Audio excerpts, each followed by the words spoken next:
mga kauragan! Welcome to our mukbang series for today's video. Ayan, halika tayo kakain ngayon dito sa pagkain na kakaiba at bago sa ating panlasa. Ito ay pagkain ng mga iba-iba sila. Nagsiserve sila ng iba-ibang food. May Indian, Korean, Chinese, mga ganun. So ngayon, dahil bago ito ay ating pupuntahan at titikman ang kanilang mga food na siniserve. Alam niyo ba mga kauragon, napansin ko lang dito sa restaurant na mga lokal dito sa Jeddah, kapag kumain kayo ay ginagawa pa rin talaga nila yung nakaseparate yung family sa single. At kapag babae kayo na kumain dito ay bibigyan kayo nila ng privacy or nakabukod kayo sa mga kalalakihan. Like lalagyan kayo nila ng parang cortina, di ba? Ayun yung pinakita ko kanina para naka-separate kayo. O diba, ang lakas lang maka-VIP, char. At kapag kakain din kayo sa ganitong kainan dito mga ka-Oragon ay talaga magkakaroon din kayo ng problema sa language barrier kasi most of them ay hindi po makaintindi ng English. So kami naman ay hindi rin naman masyadong magaling mag-Arabic. Kaya sign language na lang ang labanan. O diba, saan ka pa? Ayan na nga mga ka-Oragon, sa dami ko nang sinabi, no?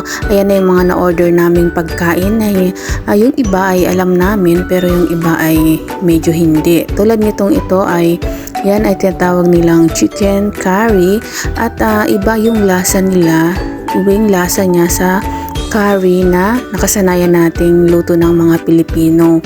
So, curry siya pero maanghang din, pero iba talaga yung lasa pero masarap din naman. Ayan, ganyan siya guys. Ipinartner ko siya, kung tawagin dyan sa tinapay na yan ay paruta, kung tawagin nila. Masarap din naman siya, bagay siya sa mga partner sa mga gantong pagkain. At try ko rin itong kanilang beef fry, kung tawagin. Ayan, nilagyan ko siya ng onion kasi masarap yung onion nila dito, manamis-namis. Ayan, masarap din yung beef fry nila mga ka-Oragon. Para lang siyang adobo, parang ganun, something ganun yung lasa niya. At meron din silang mga sauce dito, yung parang yogurt at yung mga blender na cucumber. Ito naman yung tinatawag nilang chicken masala. Ayan, masarap din siya mga ka-Oragon, pero alam niyo naman kasi maraming spices yung nilalagay nila. So hindi talaga katulad ng mga pagkain Pinoy, no? Ibang-iba yung lasa pero masarap din naman. Lalo na pag nilagyan mo siya ng mga sauce, tulad nun nung nilagay ko, yung yogurt sauce na yon is talagang nakakadagdag din sa lasa ng kanilang pagkain.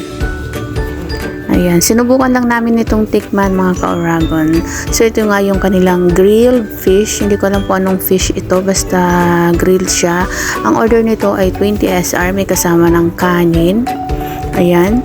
Ganyan siya, pero sa ngayon na hindi mo na magkanin, kaya ito munang paruta ang aking ipapartner dito. So ayan, sarap na sarap ako dito sa kanilang yogurt na sauce.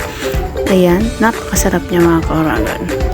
Ito nga palang in-order namin pagkain ay mix siya. Meron siyang Indian food, may Asian food, meron din silang Korean food, ayan, or Chinese. Yung mga lasa ng pagkain nila dito mga ka-Oragon is talagang maninibago ka, lalo na kung hindi ka pa familiar sa kanilang mga pagkain. Ayan, tanay ko rin yung kanilang kanin na hindi siya plain, meron siyang parang halo na something, hindi ko alam pero masarap. So ayan, sinabay ko na siya kasama ng curry. Masarap din ang lasa niya mga ka-Oragon, pwedeng pwede na. At alam nyo ba, napakamura ng pagkain nila dito mga ka-Oragon. Ang lahat na yan na na-order namin ay nasa 72 SR lang. So, sulit na.